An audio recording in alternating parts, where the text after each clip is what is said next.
Hey everyone, welcome back to the channel. I'm still working at home for the most part.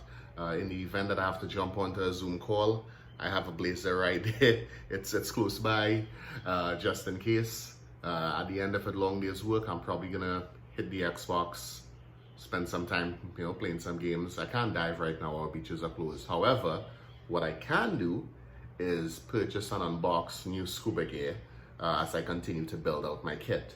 And I have two very important and often overlooked pieces of gear when people are now getting excited about purchasing gear. They always look for the most exciting things and they forget that these two simple things, seemingly simple things, are actually quite critical if you intend to dive.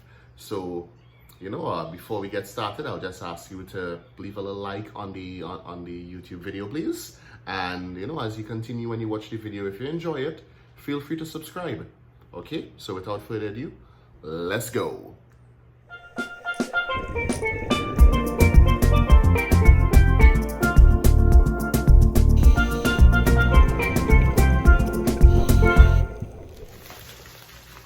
So this is one of the packages here. Just gonna get this open real quick.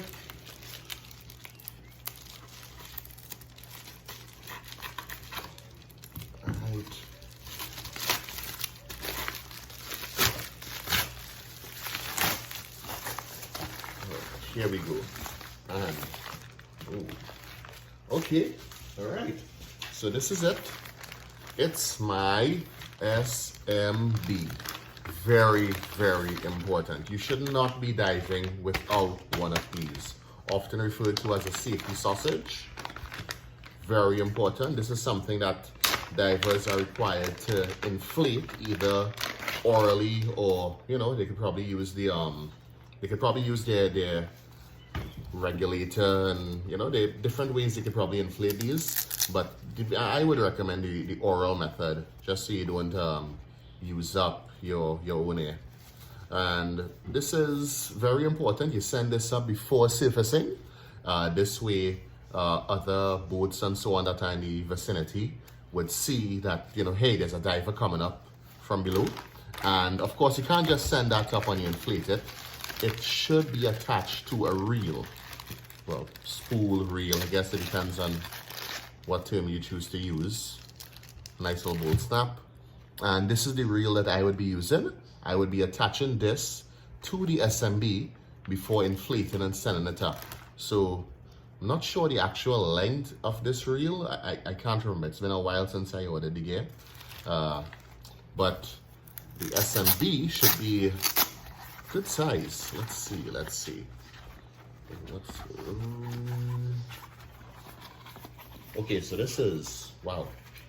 This is maybe 4 feet. It's about 4 feet. And you can see, just so you'll see what it has here for inflation. Of course, the deflate, you just tug on this nice and firmly and it would deflate. It says diver below. Ooh, diver below. And yeah, pretty important equipment there. And I'll just get this out of the way while I open the next item that I have. So the next item, mouse anyway, here we have it. Let me get into this. Now this particular item, I looked at a few different options, and the one I eventually decided on going with is one that my instructor recommended, and he uses a lot with his rental clients. And he says that basically once you take care of these torches, yes, it's a dive torch, once you take care of them, you should get the right level of service that you need, and get the type of longevity that you require. So this is it.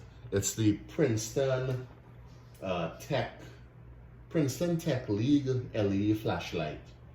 Now this is a 420 lumens dive torch. Some people might say it doesn't sound like it's very bright. However, a lot of the times those very bright lights are not best suited for being used as dive torches. And from what I've been told, because I do not have a lot of experience with very deep and dark diving.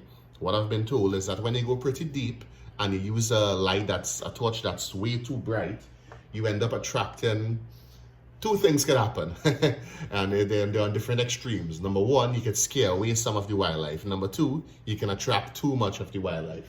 In which case, the rest of your dive buddies, what they may end up doing is they may end up just taking their torches off, taking out their cameras, and you'll be the show.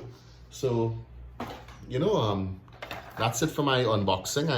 Of course, I'll need to test these items out, make sure they work how they're supposed to. But I do hope you enjoyed this little unboxing. I have to admit, I'm happy to get this new gear, and even more happy that I'll be able to test it out sooner or later. And guess what? There's a little bit of a bonus today. There's one other item that I got last week, and I did not film anything because I thought it was not as exciting, so to speak.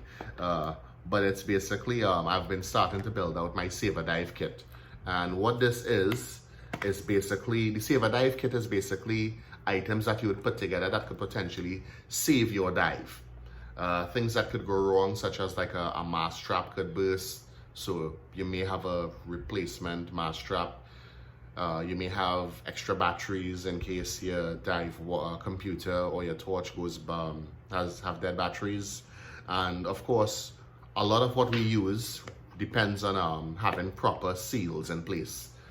These seals are called O-rings, and what we have here is in this kit quite a few O-rings. You see, yeah, it's quite a few different sizes, and it also has the silicone lubricant that you would use to basically apply after you change batteries and so on, to make sure you maintain that seal.